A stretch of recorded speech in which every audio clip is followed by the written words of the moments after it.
কুণ্ডলীত কংগ্ৰেছ প্ৰাৰ্থী মীৰা বৰঠাকুৰৰ হৈ নিৰ্বাচনী প্ৰচাৰত ভূপেন বৰা গৌৰৱ গগৈ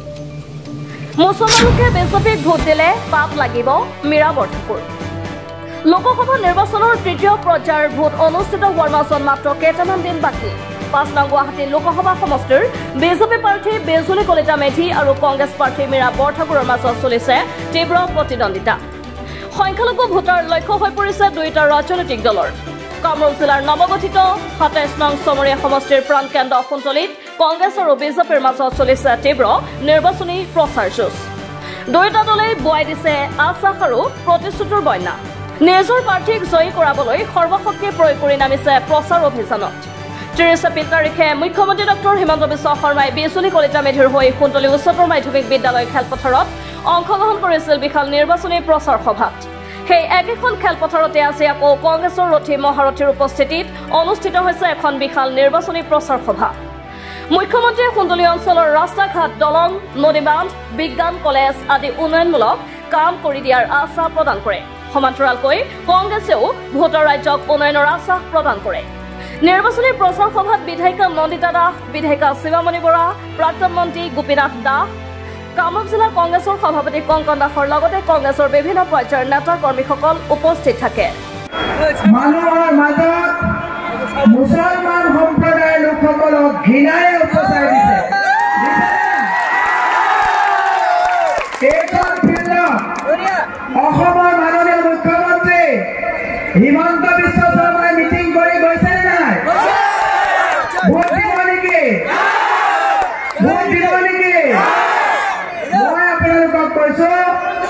ইছলাম ধৰ্মৰ ৫টা পঞ্চস্তম্ভ আছে প্ৰথম স্তম্ভ হৈছে ইমাম দ্বিতীয়টো হৈছে সালাত তৃতীয়টো হৈছে সিয়াম চতুৰ্থ হৈছে জাকাত পঞ্চমটো হৈছে হজ ইছলাম ধৰ্মৰ অৰ্থ হৈছে শান্তি ইছলাম মানে শান্তি হয় নে নহয় ইছলাম ধৰ্মৰ যদি শান্তি হয় বিজেপি চৰকাৰে অশান্তি আনে এই চৰকাৰক ভোট দিব নেকি সঁচাকে ভোট দিবনে মই আপোনালোকক কৈছো এনআৰচি সময়ত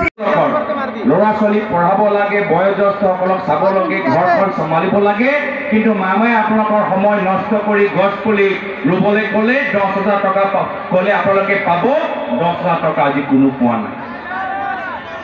তাৰপিছত আকৌ এটা জুমলা লখপতি বাইদেউ আকৌ লখপতি বাইদেউ ঢেৰ ফৰ্ম বিলাইছে আমাৰ অসমৰ মহিলা লখপতি বাইদেউ ফৰ্ম চহী কৰি গৈ আছে পিছত বিজেপিক সোধে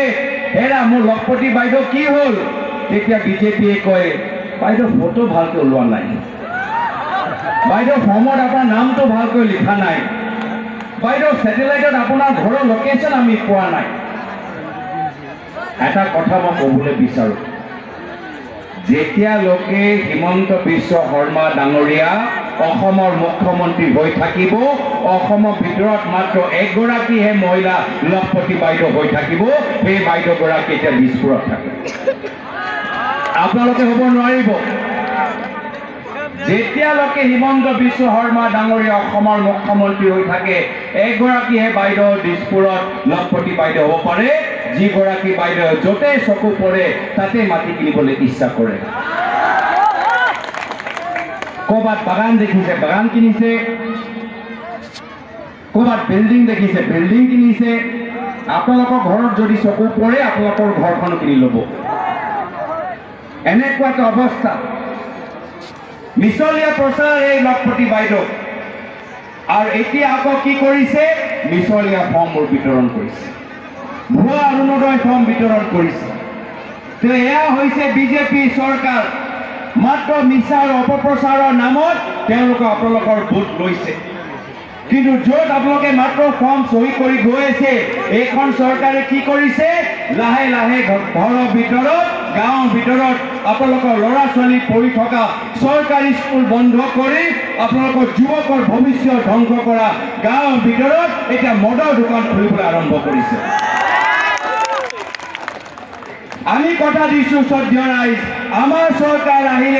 কুন্তলীৰ পৰা আবুল হাছামৰ ৰিপৰ্ট আছাম লোকেল নিউজ।